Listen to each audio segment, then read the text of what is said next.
mic is live, the stage is set. Words like fire you won't forget. Every topic, every thread.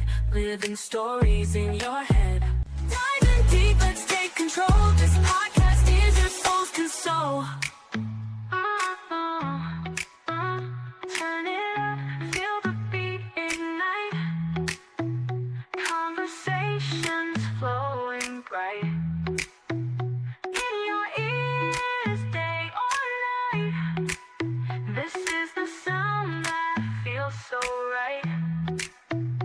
Oh. As always, everything we discuss is for entertainment and is speculation. Please like and subscribe, and definitely join our discussion in the comments. If you're ready, let's get into it. Welcome back to Typically Unique. Today, I am reading some more documents, starting with supplemental document number 32 from the Moscow documents. And this one's going to start off with the autopsy collection of evidence. So it's a little bit sensitive. I'm going to read it as is. So just, be aware. And then the rest of the documents are mostly about either physical evidence that was collected or some other digital collection, a lot with SD cards and things like that. So let's get into it. Supplemental narrative number 32 is from Danny Vargas from November 21st. And this states that on November 16th, 2022, at approximately 7:45 hours, Latah County Coroner Kathy Mabbitt and I attended the 4 autopsies for Xana Kernodle, Ethan Chapin, Madison Mogan, and Kaylee Gonsalves at the Spokane County Medical Examiner's Office, blank, in Spokane, Washington. The 4 autopsies were all performed by Dr. V.S. Her name's Veena Singh, and I don't understand why that needs to be redacted. Gary Tolson, a detective with ISP, observed 3 of the autopsies, Kernodle, Mogan, and Gonsalves, as he arrived after the autopsy for Chapin was performed. Okay, make a note of that. During the autopsies, the following items of evidence were collected. Okay, so for Kaylee, a DNA card, and I'm assuming these were the things that were collected for a DNA card. So hand swabs, wrist swabs, forearm, foot, ankle, anal, oral, vaginal, head hair, nail clippings, neck swab, handbags, t-shirt, and it's Corner Club, nasty and inebriated black, pants, Joe Boxer gray and black flannel, silver earring, sock 1, white Adidas, SD photo card, autopsy photos. All of the above listed items were released to me by KS on 11/16 at approximately 19:27 hours. Madison Mogan, DNA card, hand swabs, wrist swabs. They didn't spell wrist correctly. Forearm swabs, foot swabs, ankle swabs, anal swab, oral swab, vaginal swab, head hair, nail clippings, neck swab, handbags, short sleeve shirt, pink, pants, black Vandal Russell brand, sweatpants, medium, silver rings, 3 of them, a hair tie, black, false eyelashes, 2, SD photo card, autopsy photos. All of the above listed items were released to me by KS on 11/16/2022 at approximately 19:38 hours. Xana Kernodle, DNA card, hand swabs, wrist swabs, forearm, foot, ankle, thigh, anal, oral, vaginal, head, pubic, nail clippings, neck swab, handbags, foot bags, sweatshirt, Under Armour gray, underwear, Calvin Klein, beige, small, trace evidence, left hand, trace evidence from body bag, SD photo card, autopsy photos. And those were all released to me by KS on 11/16 at approximately 19:49 hours. Ethan Chapin, DNA card, hand swabs, wrist swabs, forearm swabs, ankle swabs, anal swab, oral swab, penile swab, head hair, pubic hair, nail clippings, neck swab, handbags, trace evidence from right hand, necklace, bracelet, socks, 2 Puma brand, and SD photo card. All of the above listed items were released to me by KS on 11/16 at approximately 1941 hours. Major crime prints. As part of the autopsies, major crime prints were taken from each of the victims by the Spokane County Forensic Unit. Chapin's prints were taken on 11/16/22 and released to me by TB on November 16th, 2022. Kernodle's prints were taken on November 16th, 2022 and released to me by E, and that's all we're allowed to see, on 11/16/2022. Mogan's and Gonsalves's prints were both taken on 11/17 in the morning by CL and LE and were left at the Spokane County Medical Examiner office with L. On 11/17, I responded to the Spokane County Medical Examiner's office and collected Mogan's and Gonsalves's prints from A. Major crime prints taken by the following: Ethan Chapin, feet, prints taken on November 16th by TB, forensic specialist, blank. Number 2, LJ, Spokane County Forensic Unit Supervisors, and then we're not allowed to see who that is. Redacted. Xana Kernodle, hands and feet. Prints taken on November 16th by LE, forensic technician, not allowed to see anything about that. SM, forensic technician. I'm sorry. So it's forensic technician SM and forensic technician, not allowed to see it. Madison Mogan, hands and feet, prints taken on November 17th by CL, forensic technician, redacted. LE, forensic technician, redacted. Kaylee Gonsalves, hands and feet, prints taken on November 17th by CL, forensic technician, redacted. LE, forensic technician, redacted. At the conclusion of the 4 autopsies, Dr. Veena Singh met with Kathy Mabbitt, Gary Tolson, and myself and told us the following. Ethan Chapin's fatal injury was from a stab wound under his left clavicle, which severed his subclavian vein and subclavian artery, and also his jugular vein was severed. Ethan only had sharp force injuries. Xana Kernodle's fatal injuries were from 1 laceration in her right lung and 2 lacerations in her heart. Kernodle had 50+ stab wounds, mostly defensive. Xana only had sharp force injuries. Madison Mogan's fatal injuries included a left lung laceration and a liver laceration. Madison only had sharp force injuries. Kaylee Gonsalves's fatal injuries included a left lung laceration, a liver laceration, 2 subdural bleeds, and a stab behind her clavicle, which cut her subclavian vein and artery. Kaylee had signs of sharp force injuries, asphyxial injuries, and blunt force injuries. Kaylee had 20+ stab wounds. Dr. Singh said the weapon used was not serrated, single-edged, very sharp, and said a lot of force was used by the suspect. I will be uploading Dr. Singh's final autopsy reports to the case file when they are completed.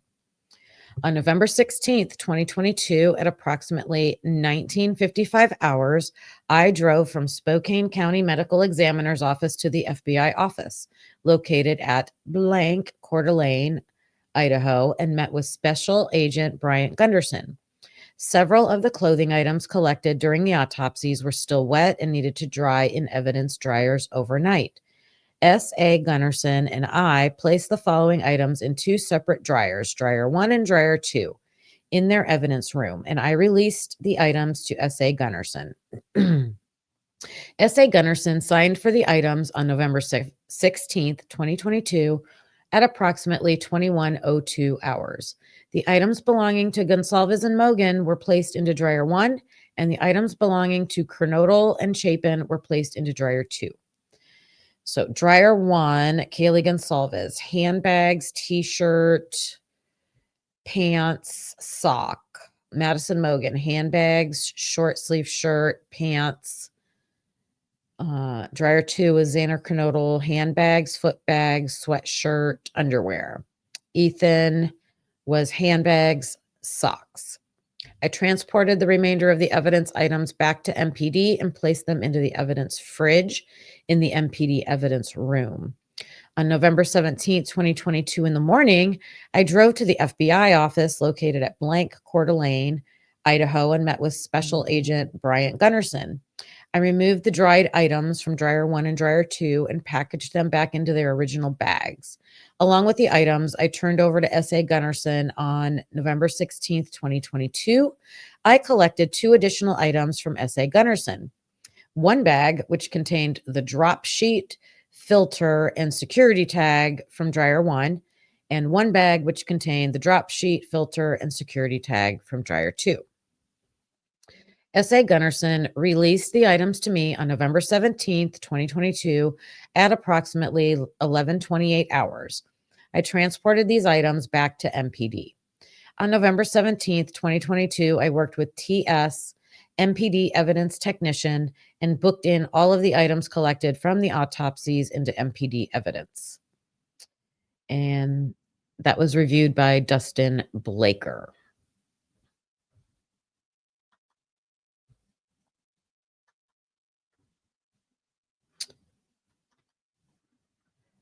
Okay, this is, whoops. Tyson Barrett. Let me make it any bigger. And it is 11:22 on written on November 22nd. On November 21st at around 14:30 hours, I met with University of Idaho Deputy Director of Public Safety and Security, BL, regarding saved security camera footage on campus. We provided L an external hard drive to recover the footage, and he'd completed the transfer of information. After receiving the hard drive, I immediately turned it over to FBI agent Dave Bodley so his team could review the data. Okay, so something from the university, and that was reviewed by Anthony Dollinger.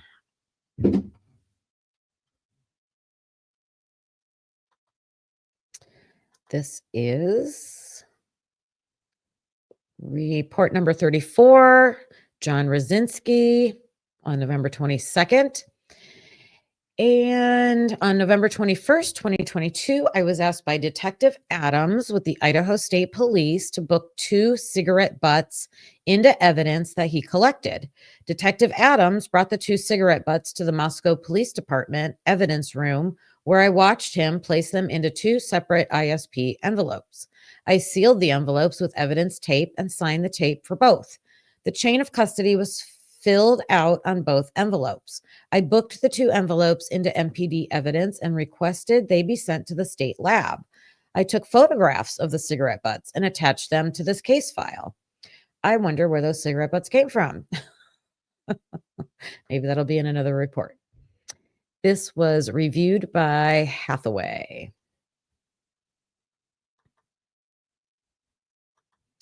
Number 35, Justin Dean on November 21st, 2022 at approximately 11:57 hours. I was asked by Captain Tyson Barrett to follow up on a possible lead in the 1122 King Road homicide case. I was told a Mexican drug dealer with the moniker, it's got to be an O, starts with an O, I believe, an O or a C because I can't see the whole letter, was possibly selling drugs to several fraternities and sororities on the University of Idaho campus.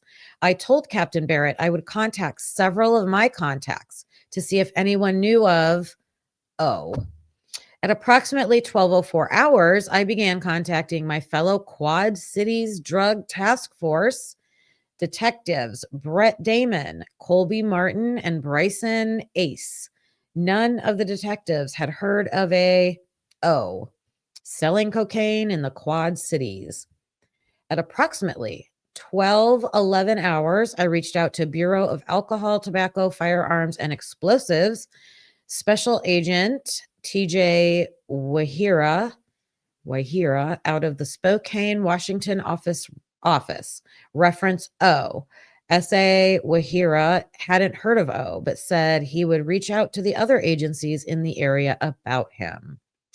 I also spoke to OH or CH at approximately 13:13 hours and JP at approximately 17:25 hours. H and P said they never heard of a O selling cocaine in the area. P said he would contact me if he heard anything. I also spoke with Brandon DeMeyer with Benton County Sheriff's Office in Washington at approximately 16:25 hours. Deputy DeMeyer hadn't heard of O, but said he would contact his local detectives about the name and let me know if he found out anything. I will be waiting to see if any information can be found out about O, or it could be a C.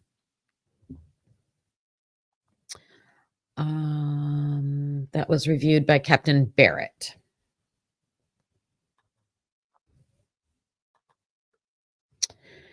So this is Tyson Barrett. This is number 36.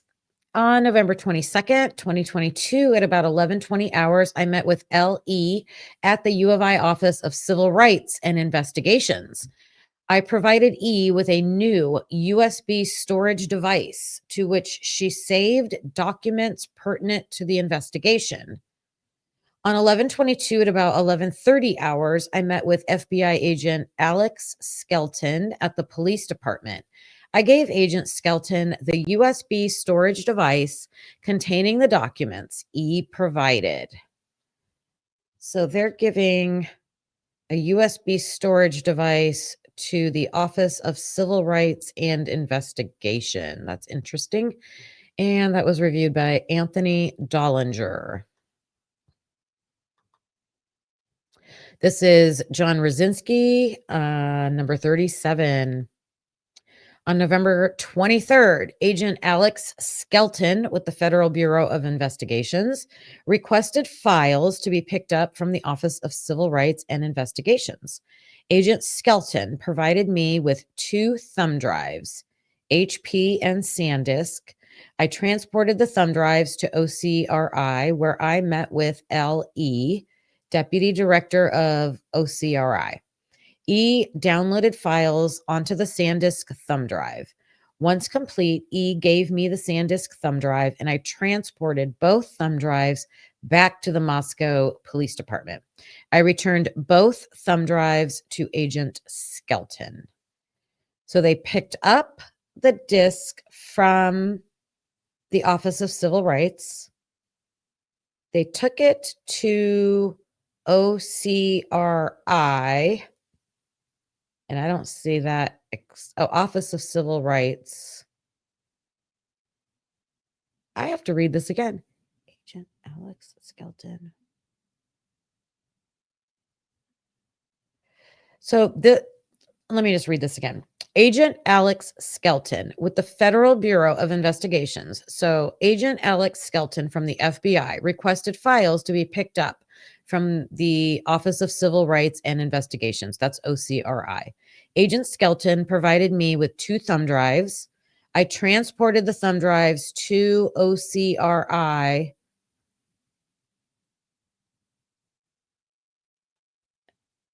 He didn't transport them there. It just said he picked them up from there. Am I reading this wrong? I transported Agent Alex Skelton from the FBI requested files to be picked up from the OCRI. Agent Skelton provided me with 2 thumb drives. I transported the thumb drives to OCRI, where I met with LE. E downloaded files onto the SanDisk thumb drive. Once complete, E gave me the SanDisk thumb drive, and I transported both thumb drives back to the Moscow Police Department. I returned both thumb drives to Agent Skelton. Okay. So I guess they had one there and he had to bring one and they put something on it. Jeez, that took me forever to figure out. And that was reviewed by Hathaway. Number 38. On November 18th, 2022, I met with Moscow Police Department Property Coordinator TS. S released the following items of evidence to me, and they're just numbered 22M. They're all 22M, and one's 2097, 2100, 2060, 2101, and 2104. It doesn't say what they are. I then transported those items of evidence to Meridian, Idaho, where I turned them over to the Idaho State Police Forensic Services. And this was reviewed by Roger Lanier.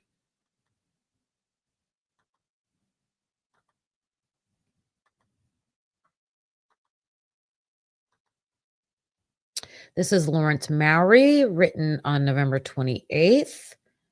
On November 26th, 2022, I requested and was granted a warrant for eBay for the sale of the following items between January 1st, 2022 to present. And they give the, like the skin, the ASIN, blacked out, and then the last four is 4938. K-bar, full-size U.S. Marine Corps fighting knife. ASIN, blanked out, 4661. K-bar 1217S, leather sheath, USMC logo. On November 26, 2022, at approximately 19:07 hours, I logged into the eBay law enforcement eQuest system located at, and it gives the address. I received an email from blank ebay.com providing me with an internal case number of blank. On November 28th, 2022, at approximately 11:05 hours, I received an email from eBay stating the files were ready to download. I logged into the portal and downloaded the files. In examining the files, eBay showed zero purchases for the ASIN blank 4938 K-bar, full-size U.S. Marine Corps fighting knife. However, in examining the files, eBay showed several user IDs associated with the sale of the ASIN 4661 K-bar 1217S leather sheath USMC logo. So we've got Arizona, Idaho, Pennsylvania, Washington, Ohio, Wisconsin, New York. Oh, one that's redacted.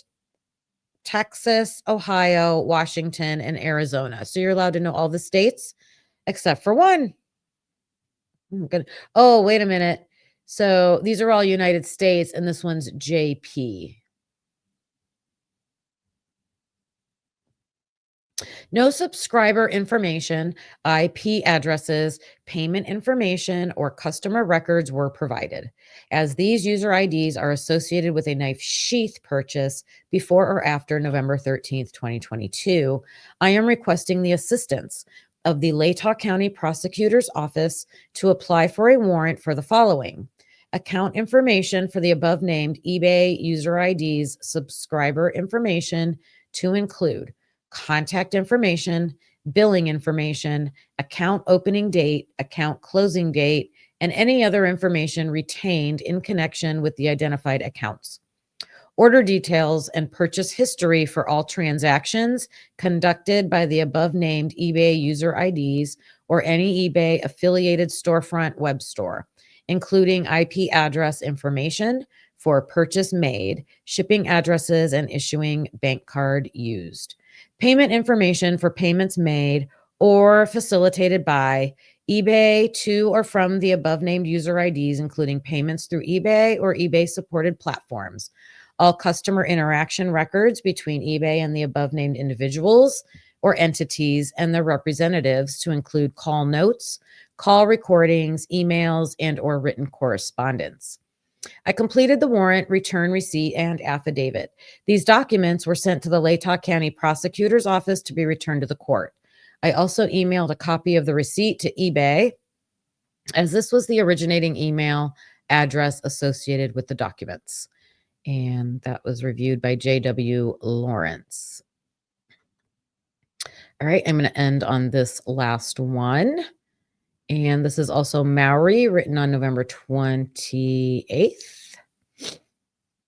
On November 13th, wait a second. So this says, this is number 40, and it's dated November 28th. Then it says router interrogation, November 15th. Okay. On November 13th, 2022, I responded to 1122 King Road in Moscow, Idaho, in an attempt to interrogate the wireless router located at this residence. He's going to interrogate the wireless router located at this residence. There must be another definition for interrogate. Intercept? And I don't know. After speaking with Corporal Brett Payne, he informed me the wireless router and cable modem were located in the living room on the second floor. After arrival, I used an Ethernet cable to connect my laptop to the local area network. Ports on the back of the Spectrum Wi-Fi 6 router with the serial number blank. The router then provided my laptop with an IP address and gateway IP, which resolved to the router. I attempted to locate a web-based management portal for the device, but was prompted to download the Spectrum app and use the account username and password to access the device. I contacted Spectrum technical support and found this was the only way for the client to access the data on the device.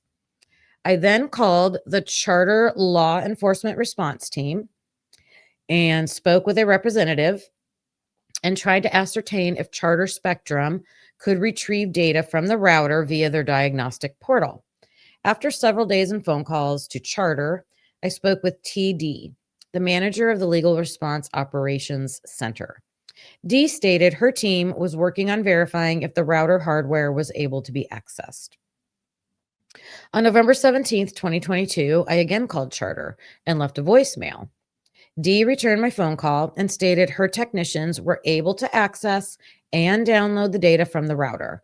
However, they did not preserve the correct time frame specified in my request. I was told she would have her technicians retry and preserve the data. On November 17th, 2022, I again called Charter and left a voicemail for Dee.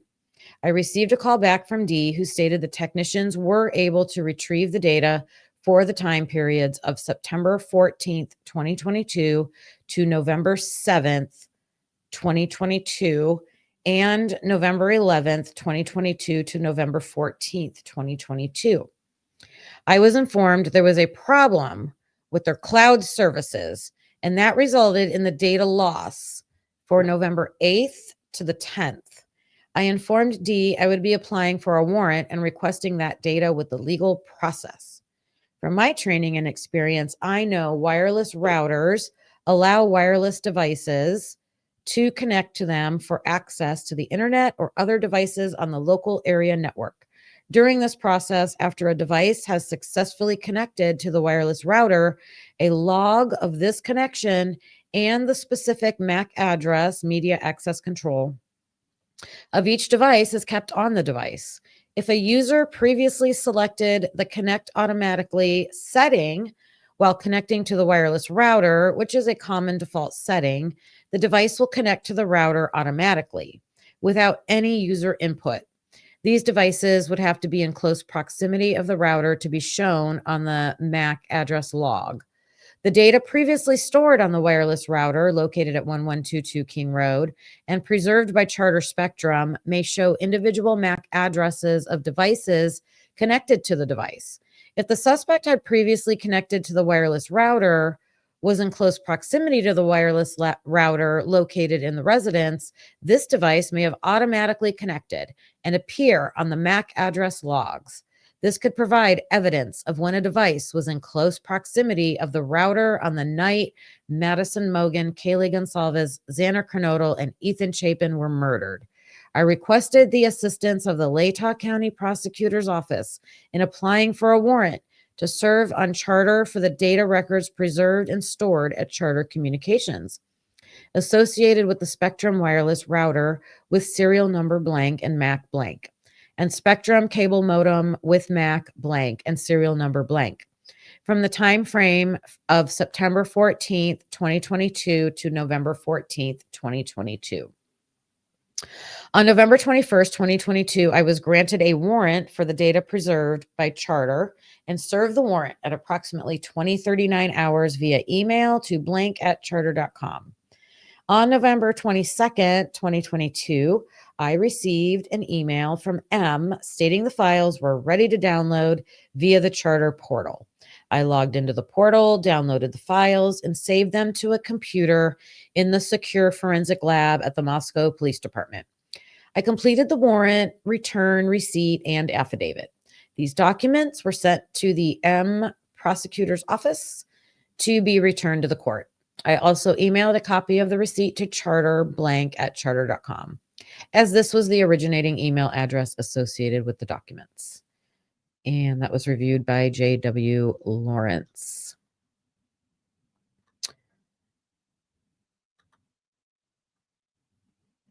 Okay, I am going to stop there, and I'll see you back here next time for more documents. Bye.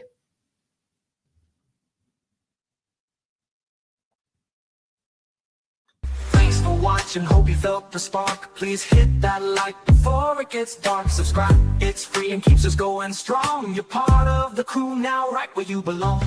Join us next time, same truth, same fire. We bring the heat and never tire. We're typically unique and proud to be a husband and wife in podcast harmony. That could be unique, yeah, that's you and me.